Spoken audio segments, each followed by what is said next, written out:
So the question is, which of the following is the purest form of commercial iron? Okay, so the answer is B, wrought iron. Uh, it is having the lowest carbon content, which is less than 0.1%.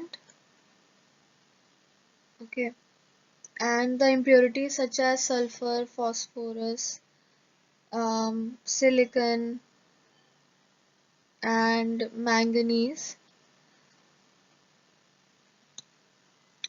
they are less than 0.25%.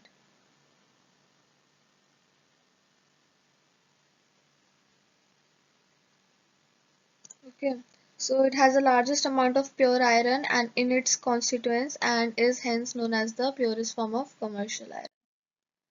So wrought iron is our answer.